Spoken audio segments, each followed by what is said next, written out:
रात्रिकालीन पति और पत्नी ने तप किया।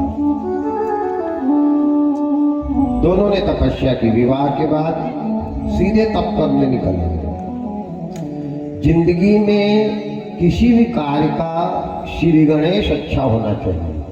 जिस कार्य का श्री गणेश सुधर जाएगा वो कार्य का एंड अपने आप सुधर जाता है, और जिस कार्य का श्री गणेश बिगड़ जाता है खात्मा बिना बिगाड़े बिगड़ जाता है। भगवान ने मनु महाराज से कहा जो तुम्हारी इच्छा हो मांग लो। मनु महाराज ने क्या मांगा? दान शिरोमणि कृपा निधि नाथ कयौ शत भाव, और चह ही तुम ही समान सुत, तुम्हारे जैसे बेटे हो। भगवान रोने लगे।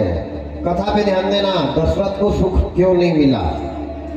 कारण दशरथ ही है। और इस बात को अपने जीवन में गांठ बांध के रख लेना।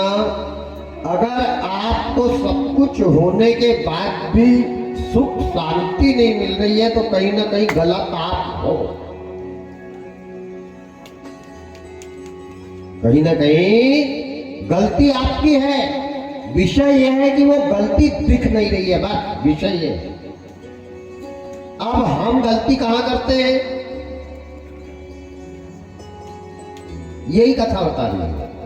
भगवान रोने लग गए। भगवान से मनु महाराज ने कहा प्रभु नहीं देना है तो मत दो, पर आप मेरे दरवाजे पे आकर के, मेरी तपो स्थली पे आकर के रोक लो। बोले मैं हमेशा भक्त के लिए रोया था, रो रहा हूं और रोता रहूंगा। बोले कारण ये कि बोले तुमने क्या मांगा? 6000 वर्ष तक तपस्या की, 6000 वर्ष की तपस्या में बेटा मांगा। अरे बेटा औलाद भगवान से नहीं मांगना चाहिए। अगर भगवान से मांगना था तो तुमने सुख मांगना था मनु महाराज। अगर भाग्य में सुख है तो बेटा रहे या ना रहे सुख मिलेगा, और तकदीर में अगर सुख नहीं है तो धृतराष्ट्र के भी 100 बेटे थे। बता ईमानदारी से कौन ने कंधा दिया? सुख तकदीर में होना, भाग्य में होना।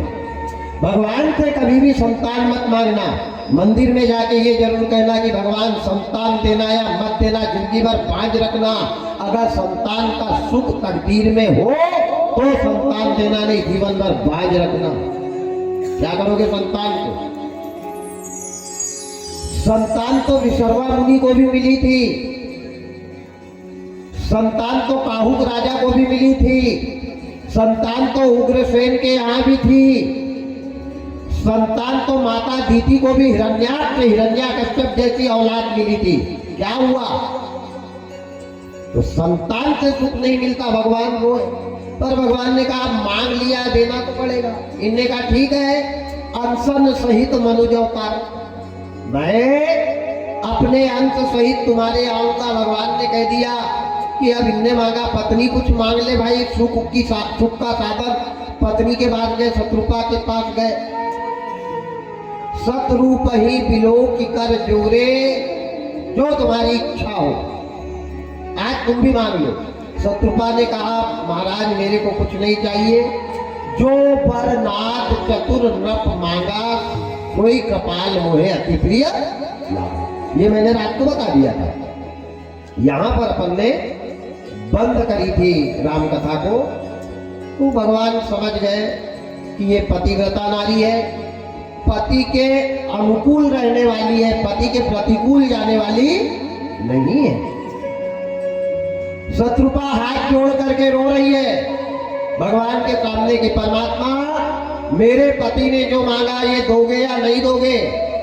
क्यों कि संतान के बिना हमारा जीवन कैसा है, जैसे पानी के बिना मछली का जीवन है, देह का जीवन आत्मा के बिना है, ऐसे हमारा जीवन बेकार है। बड़ा सुंदर शत्रुपा ने कहा। क्या कहा? मन बिनु खनिज में जल बिनु मीना, मन बिनु खनिज में जल बिनु मीना, मम जीवन बिनी तुम्हि अधीना, मम जीवन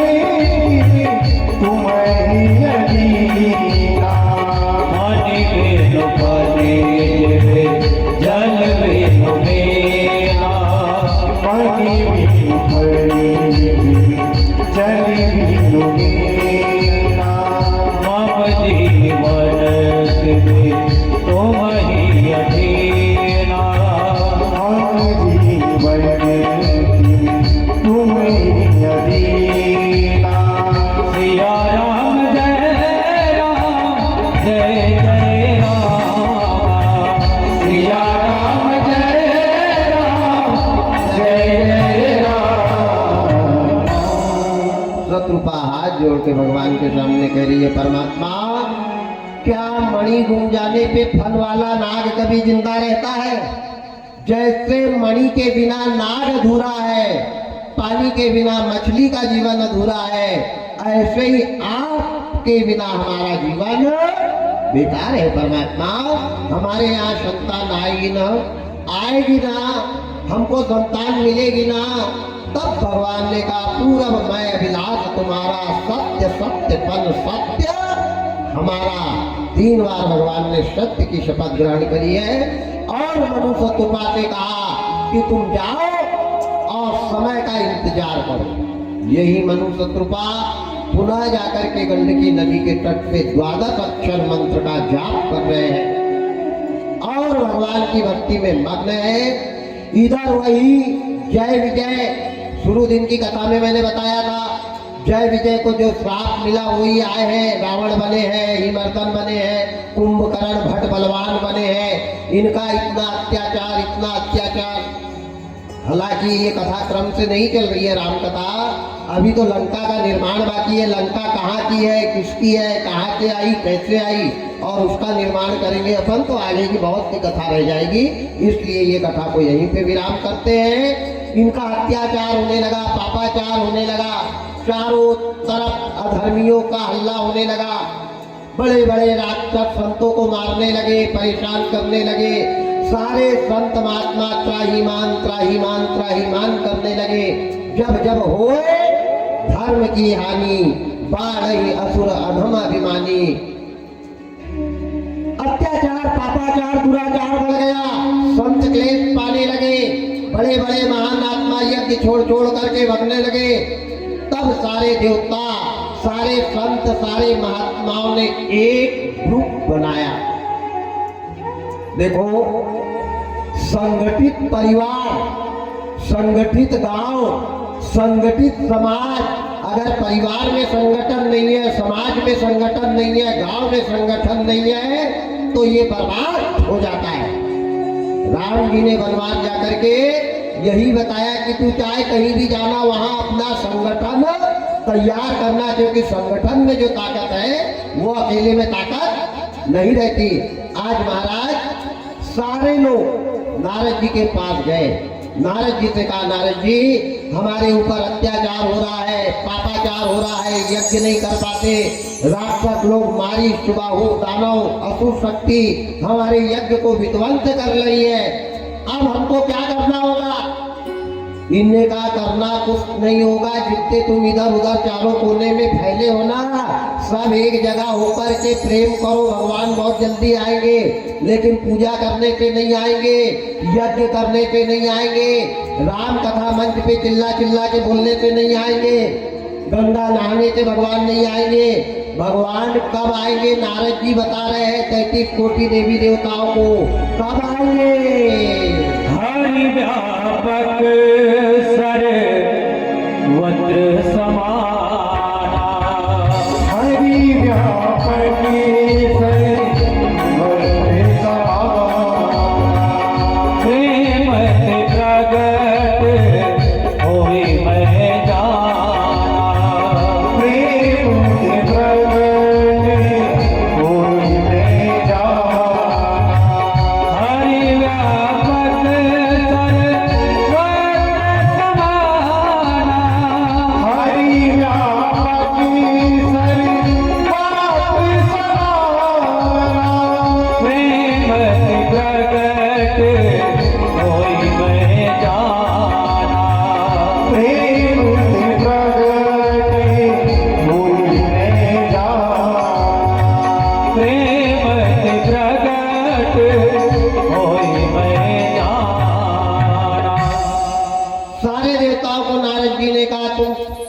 कोई ये कोने पे है, कोई अमेरिका में है, कोई अफ्रीका में है, कोई भारत में है, कोई इंग्लैंड में है, सब एक जगह हो जाए।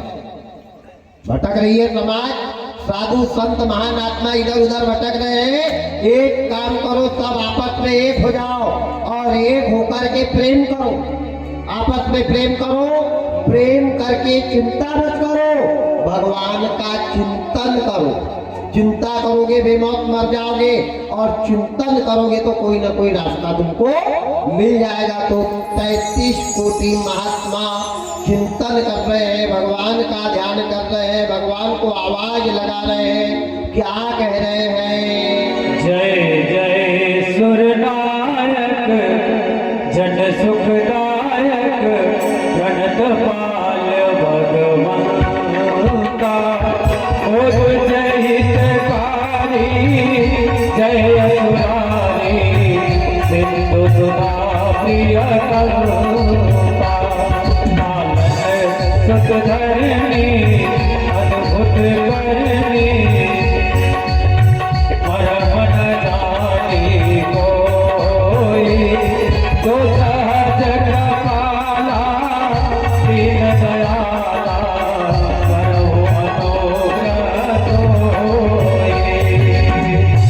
जय जय अविनाशी सब घटवासी व्यापक परमानंदा, अविगत गोपीतम चरित पुनीतो माया रहित मुकुंदा।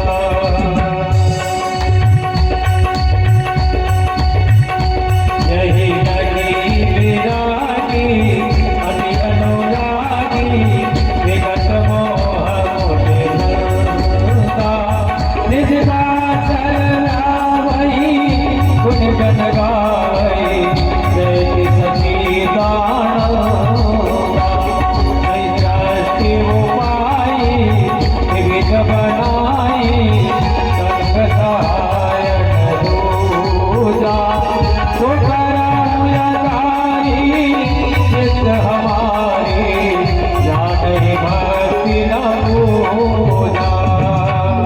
भगवान का ध्यान किया परमात्मा, हे गोविंद, ओ नारायण, जय जय सुरनायक, देवताओं के अधिपति, जय जय सुरनायक, जन सुखदायक, ये जन को सुख देने वाले जन सुखदायक प्रणत पाल भगवंता, गो द्विज हितकारी, गौ ब्राह्मण की रक्षा करने वाले, आप कहाँ हो? त्राहिमाम त्राहिमाम त्राहिमाम त्राहिमाम। जब सब ने क्लेशित होकर दुखी होकर परमात्मा को आवाज लगाई तो भगवान क्षीर सागर छोड़ करके उन संतों के सामने प्रकट हुए। भगवान के हाथ जोड़ करके सारे देवी देवता कहने लगे, परमात्मा हमारे ऊपर पापाचार अत्याचार दुराचार इतना हो रहा है कि अब हमसे सहन नहीं होता। प्रभु या तो हमारे को अलग करो या इन असुरों का संहार करो। भगवान ने कहा, हे देवताओं, समय से पहले और भाग्य से ज्यादा किसी को कुछ नहीं मिलेगा। अगर तकदीर में दुख लिखा है, अगर तकदीर में क्लेश लिखा है, अगर तकदीर में संकट लिखा है तो इसको मैं भी नहीं टाल सकता। सिर्फ समय का इंतजार करो। हाँ, मैं ये विश्वास जरूर दिलाता हूं कि मैं अपने अंश सहित, ध्यान देना, मैं अपने अंश सहित अवतार लूंगा। भगवान का जन्म नहीं हुआ है और राम लक्ष्मण भरत शत्रुघ्न दशरथ जी के पुत्र नहीं है क्या? यहीं पे शब्द देख लो बाबा क्या लिख रहे हैं, मैं अंशन सहित अवतार लूंगा। दशरथ जी की एक ही बेटी थी जिसका नाम था शांताबाई, जिसको चंद्रकला भी कहा गया है। विभांडक नरेश को जिनने दान में दी है, आएगी आगे कथा में बताऊंगा। दशरथ और कौशल्या की एक ही बेटी है, राम लक्ष्मण भरत शत्रुघ्न दशरथ के बेटे नहीं है। दशरथ जी ने दुनिया के लोगों को ये बताया कि राम मेरा पुत्र नहीं था, पराया था, लेकिन पराये से मैंने इतना प्रेम किया, इतना प्रेम किया कि वो पराया राम ने जैसे अयोध्या से कदम निकाला तो मैंने अपने प्राणों को निकाल दिया। ऐसा प्रेम दुनिया के लोगों, तुम पराये से डरना, अपनों से तो डरना ही करना। ये पराये की कथा बता रही है दशरथ का जीवन। क्या ये प्रेम है? ये एक रघुवंशी शिरोमणि की कथा है।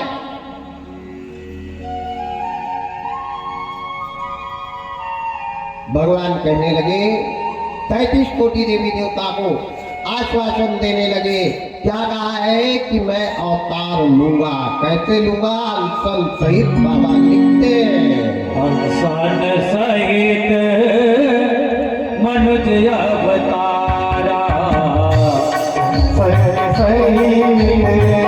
मनुज अवतारा, आओ दिन कर वंश उजारा, आओ दिन कर वंश उजारा।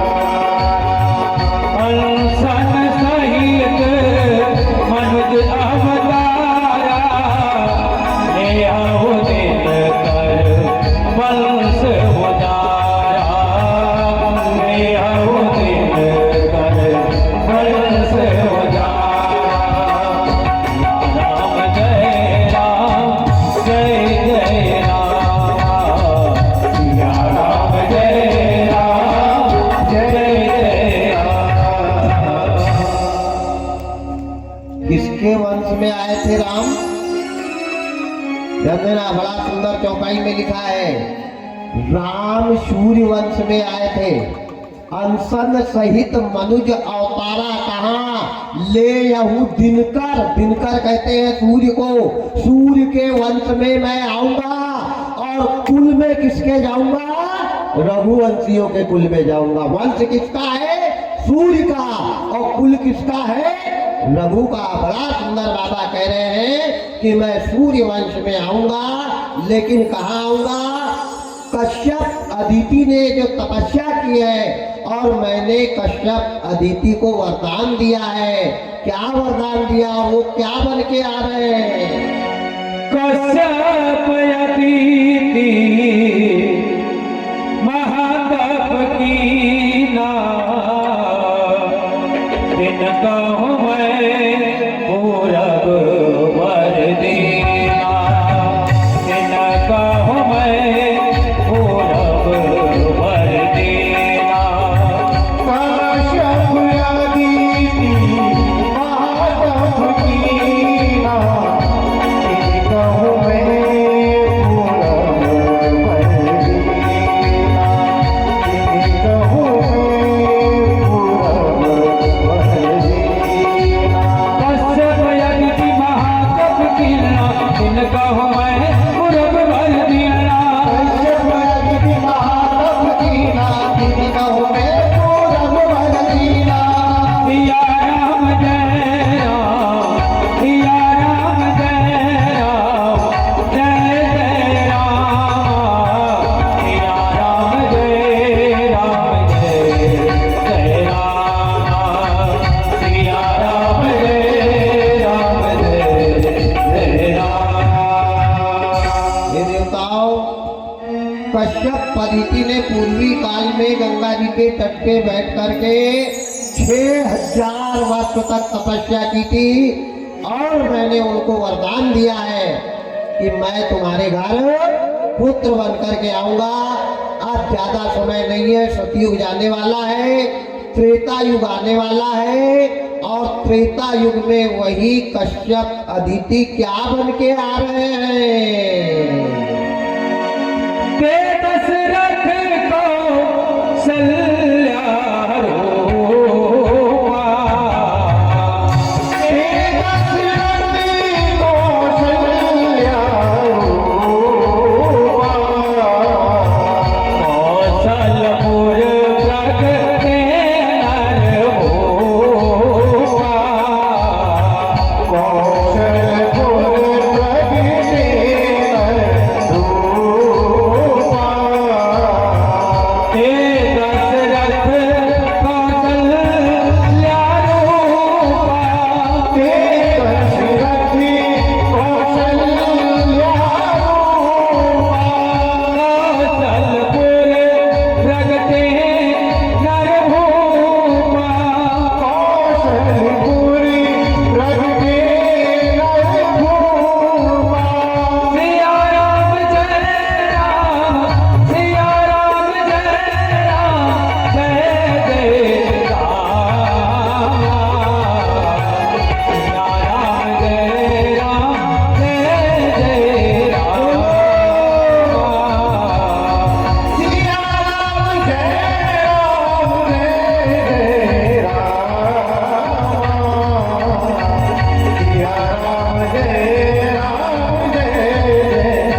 अदिति और कश्यप ते दशरथ, वो कौन बन के आ रहे हैं?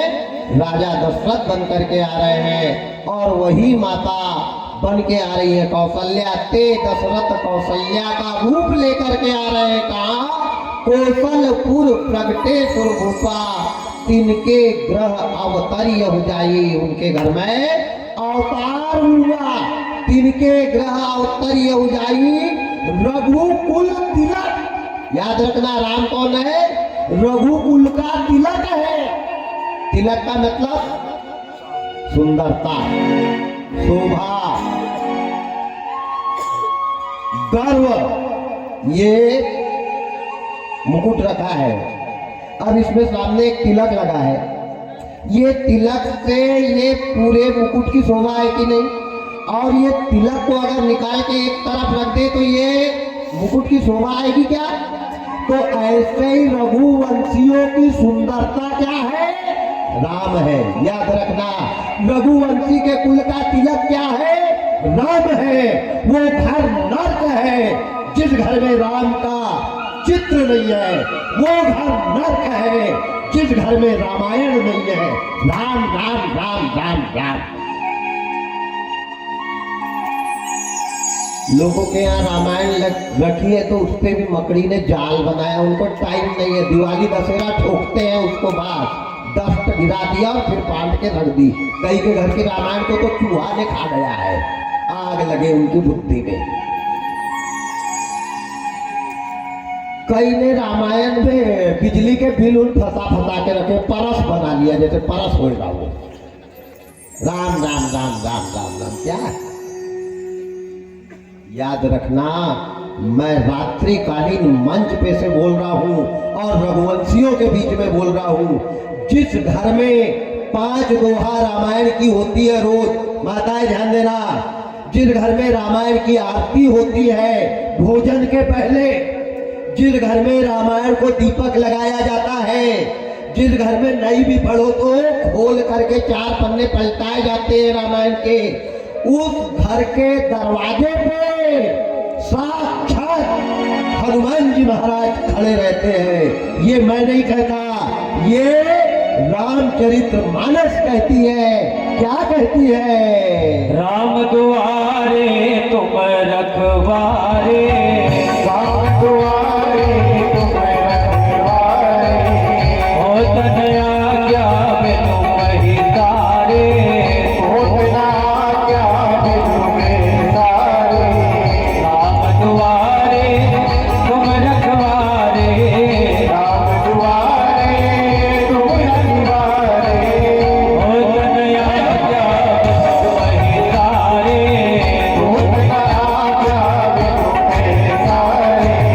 सिया राम जय राम, जय जय रामा, सिया राम जय राम, जय जय रामा, सिया राम जय राम, जय जय रामा, सिया राम जय राम, जय जय रामा। अब बताओ, जिनके घर में रामायण होती है, जिनके घर में रामायण की आरती होती है, जिनके घर में रामायण को दीपक लगाया जाता है, जिनके घर रामायण को प्रणाम किया जाता है, उसके दरवाजे पे कौन खड़ा रहता है? हनुमान जी महाराज। अब जब हनुमान जी दरवाजे पर ही खड़ा रहेगा तो कोई की ताकत है क्या अंदर आने की? कौन कौन अंदर नहीं? अरे अंदर नहीं, पास में भी नहीं आएगा। कौन कौन? बाबा ने सबका नाम बताया है, ध्यान से सुनना। भूत पिशाच निकट नहीं आवे, भूत पिशाच निकट नहीं आवे, महावीर जब नाम सुनावे, महावीर जब नाम सुनावे, भूत पिशाच निकट नहीं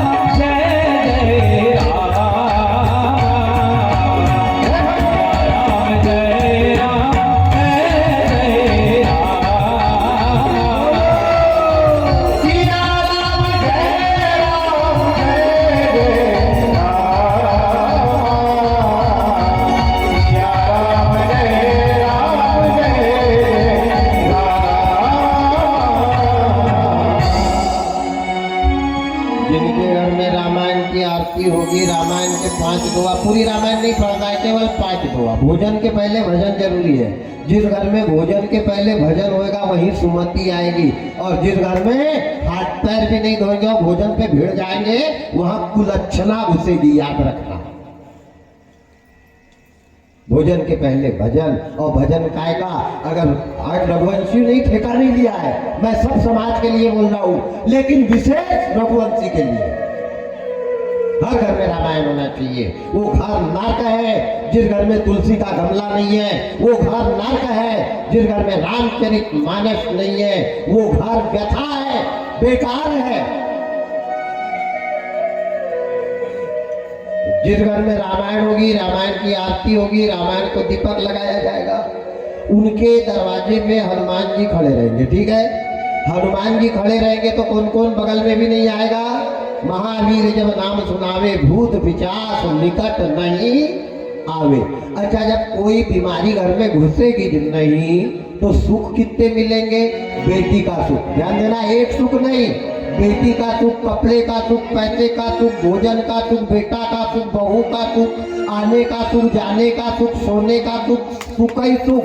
और कोई रह जाए तो बाबा लिखते हैं कौन से सुख मिलते हैं। सब सुख लहे वो तुम्हारी शरणा, सब सुख लहे वो तुम्हारी शरणा, तुम रक्षक का को डरना, तुम रक्षक का को डरना, सब सुख लहे वो तुम्हारी शरणा, सब सुख लहे वो तुम्हारी शरणा, तुम रक्षक का को डरना, तुम रक्षक का को डरना। सिया राम जय राम, जय जय राम, सिया राम जय राम, जय राम, सिया राम जय राम, जय राम, सिया राम जय राम, जय राम। बताओ कितना आसान काम है, कितना सरल काम है।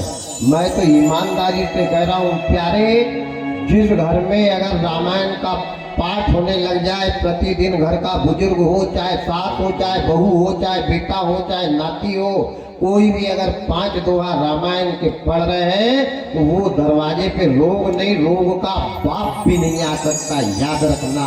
क्योंकि उस घर की रक्षा साक्षात हनुमान जी करते हैं। इस बात का प्रमाण लंका में विभीषण की कुटिया है। बताओ, आगी लगी तो सोना जैसा काला पड़ गया, लेकिन घास की कुटिया पे आंच भी नहीं लगी। लगी क्या? हनुमान जी सीता का पता लगाने नहीं गए थे, सीता का पता तो संपाति ने बता दिया था, जटायु ने बता दिया था। हनुमान जी अपने गुरु भाई को अपने भगवान से छुड़ाकर बचाकर लेकर आने गए थे, और वहां राम भक्त कौन था? विभीषण था, याद रखना। सीता का पता तो इधर ही लग गया था, हनुमान को सीता का पता लगाने की कोई आवश्यकता ही नहीं थी। राम नाम अंकित ग्रह शोभा वर्णि न जाए, और नव तुलसी का ब्रह्म कहाँ देख हरस कतिराय। हनुमान जी कहाँ जाके रुके? विभीषण के वहां। घास की कुटिया नहीं जली, कौन ने बचाई? कौन ने वहां बोर चालू करके रखा था जो पानी डाल दिया अगल बगल? ये मेरे हनुमान जी की कृपा है। अंगार नहीं, अंगार का बाप भी नहीं जला सकता। तुम मेरे राम की शरण में आकर के देखो, जो राम की शरण में रहेगा हनुमान जी उसकी रक्षा करता है, याद रखना।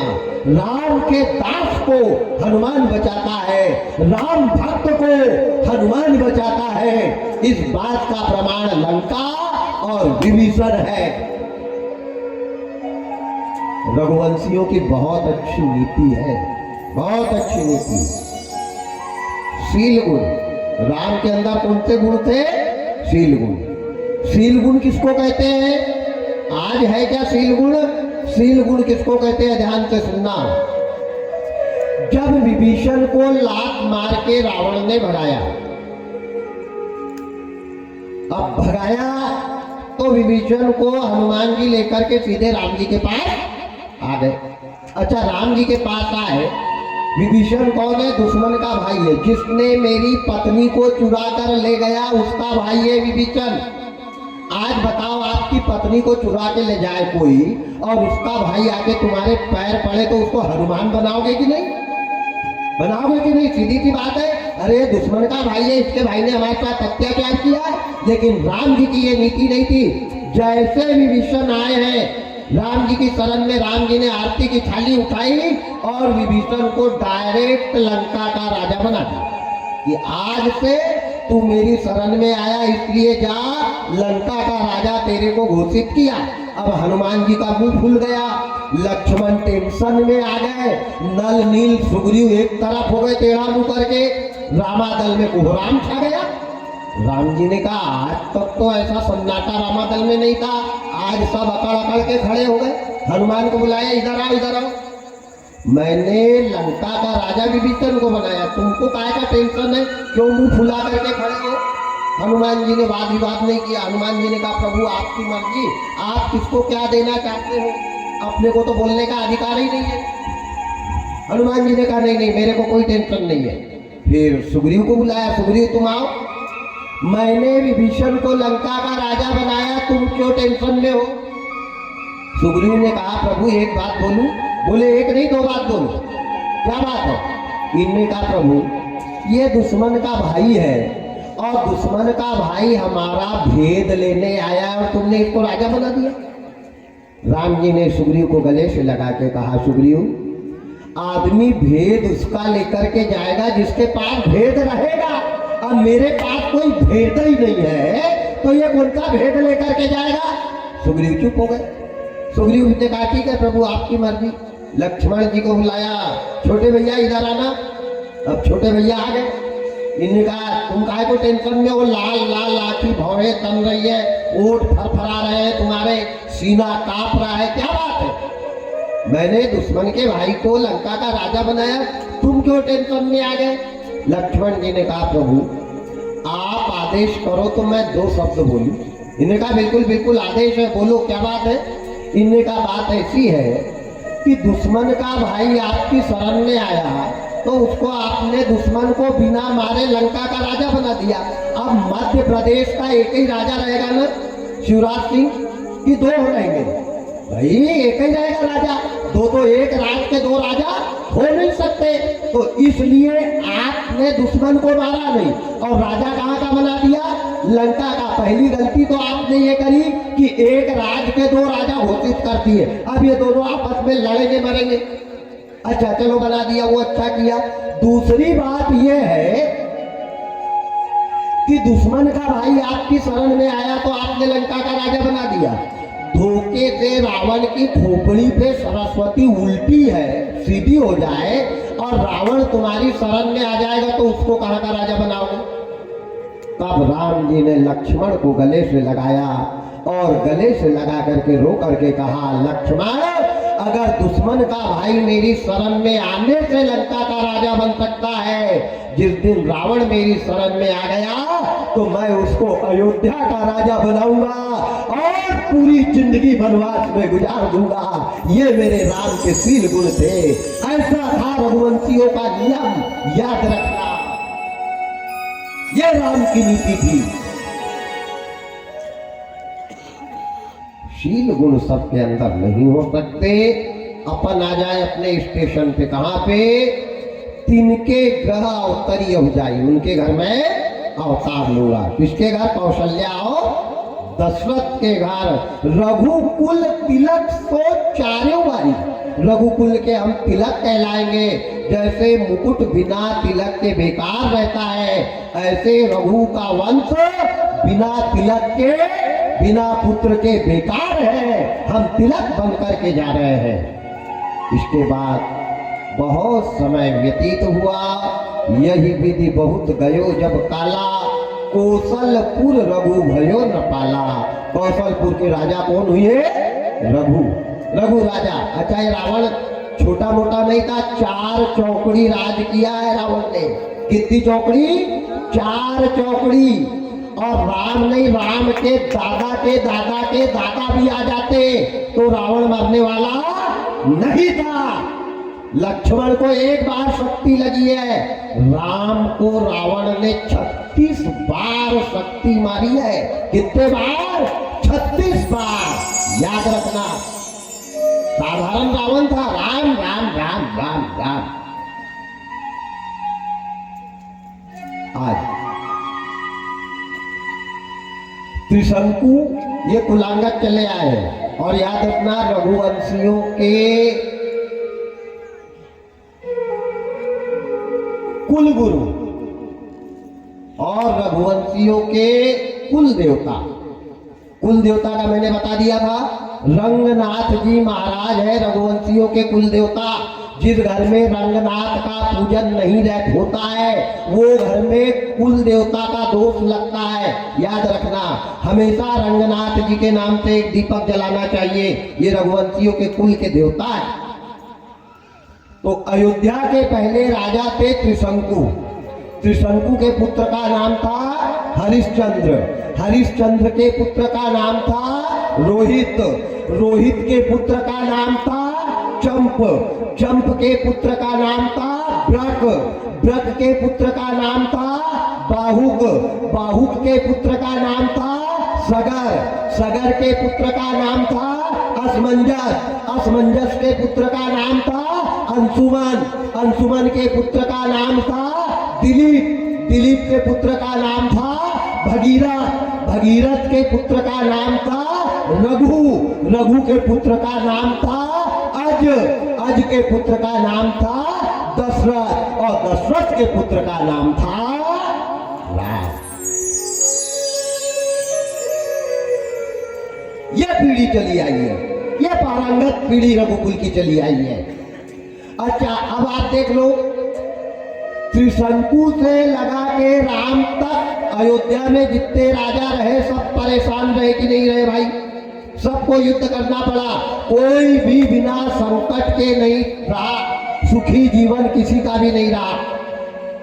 अब रघु राजा थे, बड़े अच्छे राजा, ज्ञानवान राजा, धनवान राजा, दानवान राजा, ज्ञानवान राजा, गुणवान राजा, चरित्रवान राजा, विवेकवान राजा। मैंने कल की कथा में बताया था, कभी देश का राजा मत बनना। और राजा के सामने अगर प्रजा परेशान है तो राजा नरक में जाता है। जा सुराज प्रिय प्रजा दुखारी, सो नप अवस नरक अधिकारी। वो राजा नरक में जाता है। तो रघु राजा बड़े अच्छे राजा थे। अब ये रावण का, अच्छा रावण के कितने सिर थे? रावण के 10 सिर थे। सही में 10 सिर रहे होंगे। अच्छा, मानो 10 सिर रहे होंगे। 10 सिर रहे होंगे तो ये माँ के गर्भ में कैसा रहा होगा भाई? थोड़ा तर्क तो करे अपन। अगर 10 सिर रहे होंगे तो माँ के गर्भ में कैसा रहा होगा? अच्छा चलो, जैसे तैसे बाहर आके लग गए होंगे, मान लिया बाहर आके 10 बन गए होंगे। 10 सिर अगर रहे होंगे तो ये करवट पे तो कभी सोया ही नहीं होगा। सोया होगा क्या? अच्छा, सोता रहा होगा तो हल के जैसे खड़ा हो जाता होगा। अच्छा, इसका बैलेंस एक जैसा तो रहा ही नहीं होगा, एक ही तरफ टेढ़ी गर्दन रहती रही होगी। रावण की 10 खोपड़ी नहीं थी, एक ही खोपड़ी में तो इतना गुण था कि राम को 52 कर दिया था। अगर 10 खोपड़ी होती ना तो प्यारे धरती को उठा लेता। अरे कैलाश पर्वत को हाथ पे उठा के ला रहा था ये वो रावण है, कोई साधारण रावण नहीं है। एक बार कुबेर पर धावा, पुष्पक जीत मान लायावा। पुष्पक विमान कुबेर पे जीत करके लाया था, ये वो रावण है। तो रावण के 10 सिर नहीं है, रावण को दशानन कहा गया है। दशानन का मतलब क्या होता है? दिशा कितनी है? 10 दिशा, पूरब पश्चिम उत्तर दक्षिण वायव्य नैऋत्य आग्नेय ईशान आकाश और पाताल। दिशा कितनी है? 10 दिशा। तो 10 दिशाओं में इसका राज था, इसलिए इसको दशानन कहा था। 10 खोपड़ी नहीं थी।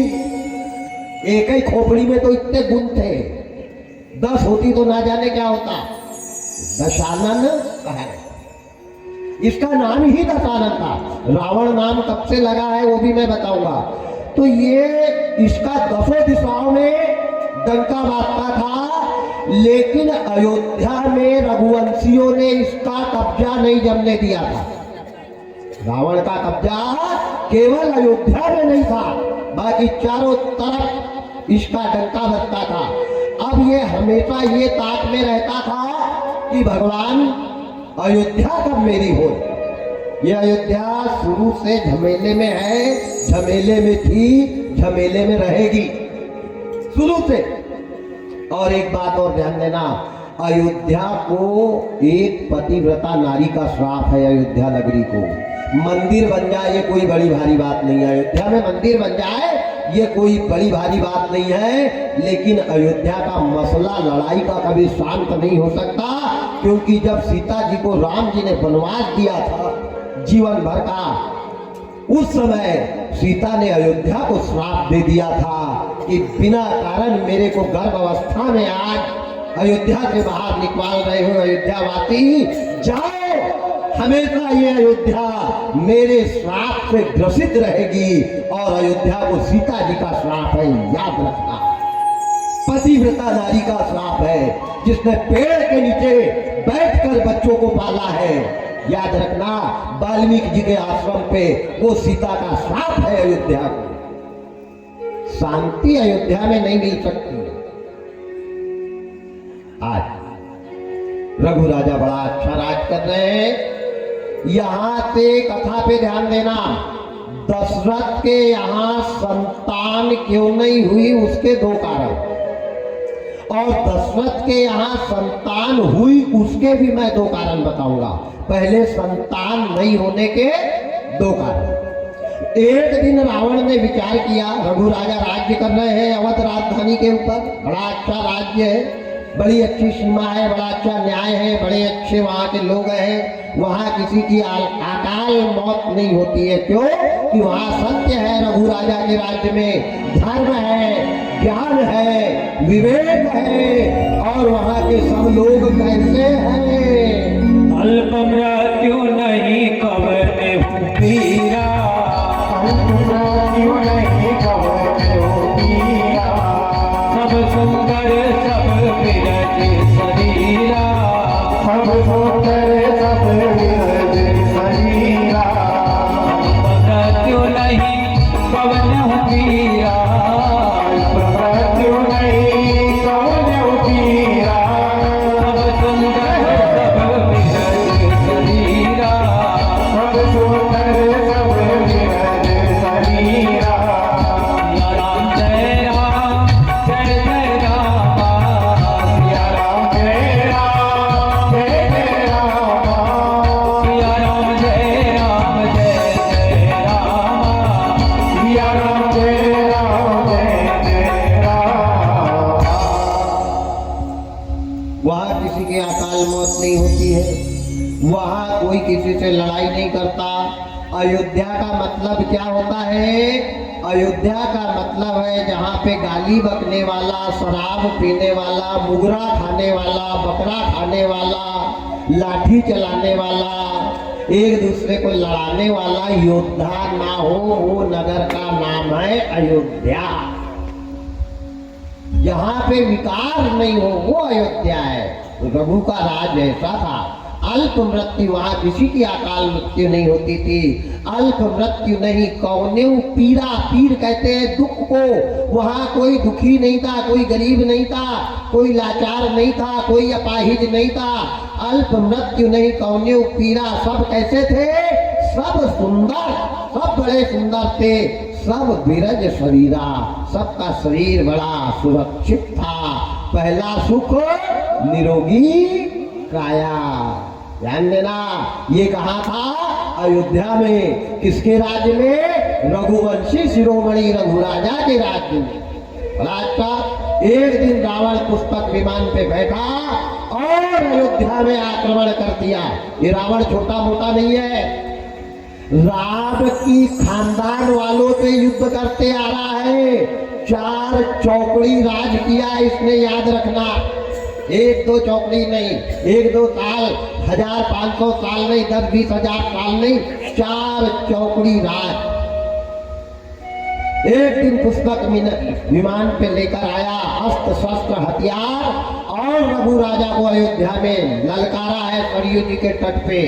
जैसे रघु राजा को ललकारा तो क्षत्रिय का धर्म है कि अगर समर भूमि में कोई ललकार रहा है तो या तो मर जाए देश के लिए या मार डाले, यह नीति है। रघु राजा ने अपने तरकस बाण सम्मान किया और निकल पड़े रथ के ऊपर, लड़ते लड़ते लड़ते लड़ते रावण के साथ 12 वर्ष तक रात और दिन एक जैसा युद्ध किया है रघु राजा ने। ध्यान देना, ये अयोध्या को बचाने में रघुवंशियों का हाथ है, तब आज मंदिर दिख रहा है। अगर रघुवंशी नहीं होते तो प्यारे आज अयोध्या में राम मंदिर नहीं होता, अयोध्या ही नहीं होती।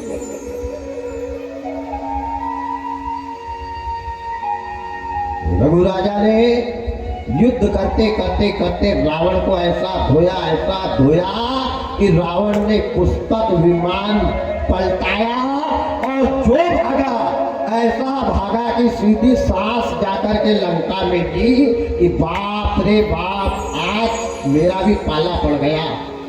रघुवंशी में ऐसे ऐसे भी होते हैं, सूरवीर घबरा गया, विचार करने लगा कि भगवान इसने तो अच्छा ही मेरे ऊपर सफाई अभियान किया है, पूरा सफाई अभियान मेरे ऊपर हो गया। हाथ टूट गए, गाल टूट गए, पैर टूट गया, हाथ टूट गया, पर बेशरम को काहे की शर्म? जो बेशरम है उसको काहे की शर्म? शर्म तो उसको आए जिसकी इज्जत है, उसको शर्म है। जो खानदानी है उसको शर्म है, जिसकी खानदान कहीं ठिकाना नहीं उसको काहे की शर्म? विचार करने लगा, रघु राजा ने मेरे को मारा है, ठीक है, ये मेरे से बलवान है, ठीक है, ये मर जाएगा उसके बाद तो मैं जाऊंगा, ये मर जाएगा उसके बाद इसकी औलाद तो छोटी छोटी रहेगी। मैंने तो 4 चौकड़ी राज्य किया है, फिर इसकी औलाद मेरा क्या करेगी? ठीक है, इसके मरने का इंतजार करता हूँ। रघु राजा जिस दिन मर जाएगा उस दिन मैं अयोध्या पे आक्रमण करूंगा। अब रघु राजा ने राज्य किया किया किया। रघु राजा के यहाँ बड़े सुंदर एक पुत्र का जन्म हुआ जिसका नाम था अज। बापे पूत पनापत घोड़ा बहुत नहीं तो थोड़ा थोड़ा, पिता का असर पुत्र के अंदर होता है। वो भी ज्ञानवान, ध्यानवान, चरित्रवान, गुणवान, धर्म के लिए प्राण दे देना। अरे जीना है तो धरती की रक्षा के लिए जियो, जीना है तो माँ बाप की इज्जत के लिए जियो, जीना है तो बहन बेटियों की लाज बचाने के लिए जियो, जीना है तो संत महात्मा, गौ, गीता, गंगा, नर्मदा यज्ञ के लिए जियो। नहीं फिर जीने का क्या मतलब? फिर कुत्ते भी जीते हैं, फिर तो कुत्ते भी अपनी योनि में पेड़ भर खाते हैं और चैन से सोते हैं, फिर उनमें और हमें फर्क क्या है? रघु राजा भी बड़े निपुण थे धनु विद्या में। अब धीरे धीरे धीरे धीरे धीरे धीरे रघु राजा का बुढ़ापा आने लगा और उनके पुत्र आज 15 साल के हो गए। अब 15 साल में सारी धनु विद्या अज ने सीख ली थी। एक दिन ऐसा आया कि रघु राजा के प्राणांत हो गए। रघु राजा परम धाम को सिधार गए। जैसे रघु राजा परम धाम को सिधारे, रावण को पता लगा। रावण को जैसे पता लगा कि रघु राजा खत्म हो गए, अब आक्रमण करूंगा, तो 12 वर्ष के अज थे और रावण ने दूसरा आक्रमण फिर अयोध्या पे किया और जो ललकारा है तो अज ने भी जरा भी कमी नहीं करी। लड़ते लड़ते लड़ते 27 वर्ष तक आज ने रावण से लड़ाई की है। कितने वर्ष? 27 साल बिना खाए पिए रात दिन एक जैसे। और आखिरी पर रावण की कॉलर पकड़ी और पकड़ के ऐसा घुमाया है, रावण जैसे तैसे छूटा और छूट के जो भागा और पुष्पक विमान पे बैठ के सीधा निकल गया कहा लंका में। लंका में जाकर के विचार करने लगा, चिंता करने लगा कि भगवान इनकी खानदान में जितने आ रहे हैं सबने मेरे ऊपर सफाई अभियान ही चालू किया है। मेरे तो कुटाते कुटाते ही दिन चले जाएंगे। जो आ रहा एक ने इधर मारा, दूसरे ने इधर मारा, अब तीसरा आएगा वो भी कुटेगा। क्या करूं मैं? लेकिन अयोध्या का राज एक न एक दिन अपने कब्जे में करूंगा। ये रावण का प्रण था। ठीक है, प्रण कर लिया। अब ये रास्ता देखने लगा आज के मरने की कि ये मरेगा फिर जाऊंगा, आज मरेगा उसके बाद मैं जाऊंगा और जाकर के अयोध्या पे आक्रमण कर दूंगा। ऐसा विचार करके समय का इंतजार करता रहा, बैठा रहा। धीरे धीरे समय व्यतीत हुआ। एक दिन अज राजा के भी प्राणांत हो जाना और अज के यहाँ जो लड़का हुआ था उसका नाम था दशरथ। दशरथ मतलब जिसकी 10 इंद्रियां अपने बस में हो वो दशरथ है। राम राम सब कोई कहे, दशरथ कहे न कोई, और एक बार दशरथ कहे कोटि महाफल हो। दशरथ कहने से नहीं, अपने 10 इंद्रियों को बस में करके एक बार राम कहना। दशरथ आप भी है, जिनके अंदर 10 इंद्रियां है वो दशरथ है। लेकिन ये 10 इंद्री जिसके बस में हो और वो व्यक्ति एक बार राम का नाम ले तो अश्वमेध यज्ञ का फल प्राप्त होता है। आज दशरथ भी न्यायवान, गुणवान, चरित्रवान, सर्वगुण संपन्न थे। इनने भी बहुत अच्छा राज्य किया। अपने राज्य में राजा दशरथ की 108 पत्नी थी। कितनी? 108। 3 रानी नहीं थी। राजा दशरथ की 108 पत्नी थी, लेकिन रामचरितमानस में 3 ही का उल्लेख आया है। अच्छा, 108 शादी नहीं करी थी। क्या होता था पहले समय में? प्रतियोगिताएं होती थी और प्रतियोगिता में बड़े बड़े राजा संकल्प करते थे कि ये प्रतियोगिता को जो जीतेगा उसको मैं अपनी कन्या ब्याह दूंगा। ऐसे राजा दशरथ ने 105 रानी जीत करके लाई थी। ये 3 तो धर्मपत्नी थी, इसीलिए इनका तीनों का नाम आया है। अब धीरे धीरे धीरे धीरे धीरे राजा बड़े होने लग गए, युवा होने लग गए। राजा की उम्र हो गई दशरथ जी की 17 वर्ष। 17 वर्ष के राजा, ज्ञानवान, चरित्रवान, रूपवान, अपने पूर्वजों की परंपरा पर चलने वाले, किसी को तकलीफ नहीं देना। सिया राम में समझ जानी, बड़े अच्छे राजा। अभी विवाह वगैरह कुछ नहीं हुआ है इनका, युवा अवस्था है, धनु विद्या में निपुण है। सम्राट राजा थे राजा दशरथ। और हमारे देश में 2 ही लोग शब्द भेदी बाण मारते थे। कौन कौन? एक राजा दशरथ और एक पृथ्वीराज चौहान। ध्यान देना, शब्द भेदी मतलब जहां शब्द होते थे उस शब्द को वो भेद देते थे। आंखी निकलने के बाद भी पृथ्वीराज चौहान ने दुश्मन को कितनी ऊंचाई पे से गिराया है? 4 बास 24 गज, अंगुल अष्ट प्रमाण, और ताऊ ऊपर बैठो सुल्तान, मत चुके चौहान। जैसे कहा है, पृथ्वीराज ने जो बाण मारा और मोहम्मद को नीचे गिरा दिया था। ये था शब्द भेदी बाण। और एक शब्द भेदी बाण मारते थे राजा दशरथ। अब यहाँ शंका होगी आपको, हमको भी शंका है कि जब राजा दशरथ शब्द भेदी बाण मारते थे तो श्रवण कुमार की छाती में बाण क्यों लगा? यही बात है ना, कई के दिमाग में ये बात आ रही होगी अभी कि श्रवण कुमार की छाती में बाण क्यों लगा? भाई आवाज तो तुम्बी में से हुआ, पानी को डुबाई तो आवाज बुलबुला तुम्बी में से निकला, और बाण कहाँ लगा? छाती में। अब क्यों लगा? या तो राजा दशरथ शब्द भेदी बाण चलाते नहीं रहे होंगे, या फिर राजा दशरथ ने शब्द भेदी बाण मारा नहीं होगा। तो फिर किसने मारा? अब इस विषय में रात में करेंगे बात, कल, आज नहीं। राजा दशरथ ने श्रवण को मारा या और कोई ने मारा, या ये बाण कहां से आया, श्रवण कुमार कौन था? कल रात्रि कालीन बड़ी सुंदर श्रवण कुमार के चरित्र की कथा है और राजा दशरथ के श्राप की कथा है। अभी तो अपन आए इधर ही चले।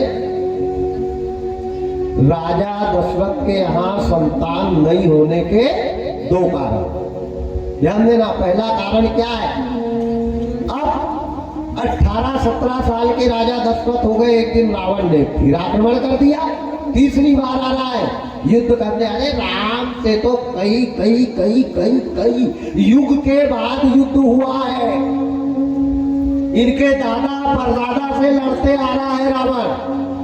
अब आज जो आक्रमण किया, जैसे आक्रमण किया, दशरथ को ललकारा है, तो दशरथ भी कोई कम नहीं थे। धनुर्बाण तरकस कसा और रथ पे असवार होकर के निकल गए और जो रावण को ललकारा है, तो 38 वर्ष तक दशरथ ने युद्ध किया है। किससे? रावण से। 38 साल तक बिना खाए पिए, आराम, बिना विश्राम किए रावण से लड़ते रहे। एक दिन 38 साल की समय अवधि पूरी हुई और रावण को रथ में से पकड़ के दशरथ ने नीचे पटक दिया। जैसे पटका घबरा गया, इनने कहा बाप रे बाप, जान बची लाख उपाय। इनके खानदान में तो सभी हाथ सफा करने वाले आ गए। एक आया था, उसने हनुमान बना दिया। दूसरा आया, उसने इधर सिकाई कर दी। तीसरा आया, उसने इधर सफाई अभियान पूरा ही सफा कर दिया। और जो भागा रावण तो सीधा लंका में जाके बैठ। अब शर्म आ रही है, तीनों ने मारा। अब रावण बैठा बैठा विचार कर रहा कि मेरे को अर्जुन ने मारा, मेरे को रघु ने मारा, मेरे को दशरथ ने मारा, अब ये तीन ने तो सफाई अभियान चलाया, इनके घर औलाद आएगी तो वो भी कूटेगी मेरे को। मेरा तो कुटाते दिन चला जाएगा। अयोध्या का राजा कब बनूंगा? तो रावण बीच लंका में बैठा है। ये कथा कहाँ लिखी है ये भी मैं बता देता हूँ। सटीक तुलसी कृत रामायण ज्वाला प्रसाद मिश्र अयोध्या कांड के छेपक में है ये कथा। जिनके यहाँ ये पुरानी रामायण होगी उनने पढ़ लेना। तो रावण बीच लंका में बैठा और बैठ करके विचार कर रहा है। बड़ा सुंदर तुलसी बाबा रामायण में लिखते हैं, तब रावण नभ बात विचारी,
चार नीति का ज्ञाता था रावण। साम, दाम, दंड और भेद, ये चार नीति जानता था। छल से, बल से, कपट से, ताकत से किसी को भी अपने वश में करता था। रावण गया, तीनों ने जब सफाई अभियान चलाया तो बीच लंका में जाकर के विचार कर रहा है, भगवान अब क्या होगा? क्या मैं लंका पे विजय प्राप्त नहीं, अयोध्या पे विजय प्राप्त नहीं कर पाऊंगा? क्या कभी अयोध्या का राजा मैं नहीं बनूंगा? तब रावण ने क्या किया? तब रावण नव बात विचारी, विपिन जाए कि नेति तप बियावान जंगल में गया और जंगल में जाकर के एक पैर के ऊपर, बहुत हठीला था ये रावण, जो काम सोच लेता था उसको करता ही था और बहुत क्रोधी था। जंगल में जाके विपिन दंडकारायण में गया और जाकर के एक पैर पे खड़ा हो गया और एक पैर पे खड़े होकर के ब्रह्मा को प्रकट करने लगा। ओम ब्रह्मदेवावाम्यहम्, ओम ब्रह्मदेवावाम्यहम्, ओम ब्रह्मदेवावाम्यहम्, ओम ब्रह्मदेवावाम्यहम्, ओम ब्रह्मदेवावाम्यहम्, ओम ब्रह्मदेवावाम्यहम्।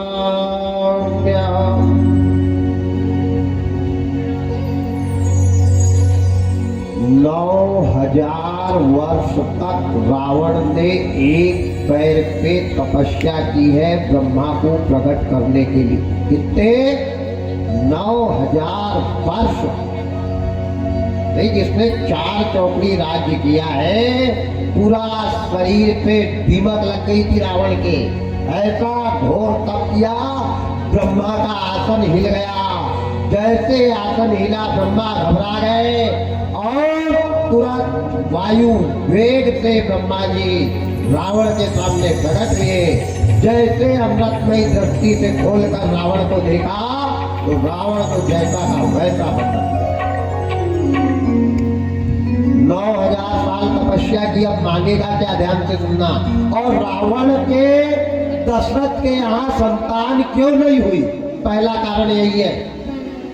रावण के सामने ब्रह्मा जी खड़े, ब्रह्मा जी कहने लगे, रावण तेरी भक्ति से, तेरे त्याग से, तेरे तप से, तेरे योग से मैं प्रसन्न हूँ, मांग तेरी जो इच्छा है।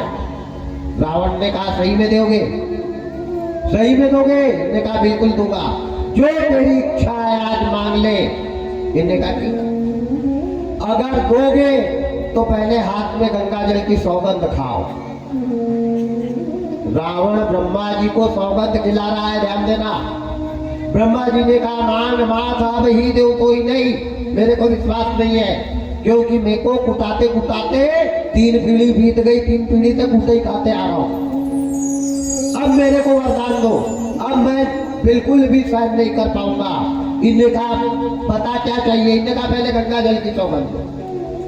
ब्रह्मा जी ने गंगा जल हाथ में लिया, गंगा जल लेकर के सौगंध खाली। गंगे च यमुने चैव गोदावरी सरस्वती नर्मदा सिंधु कावेरी जलेस्मिनं सन्निधिं कुरु। गंगा जल की सौगंध है। रावण, जो तेरी इच्छा है मांग ले, आज तेरे को कह दिया जो मांगेगा वो दूंगा। इन्हें कहा ठीक है ब्रह्मा जी, सावधान हो जाओ। ब्रह्मा जी सावधान हुए और रावण ने ब्रह्मा जी से क्या मांगा? ध्यान से सुनना।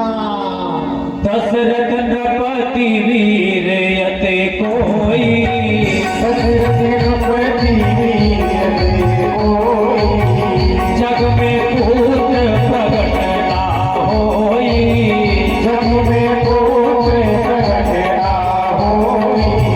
दशरथ नृपति वीर यते कोई, दशरथ नृपति वीर यते कोई, जग में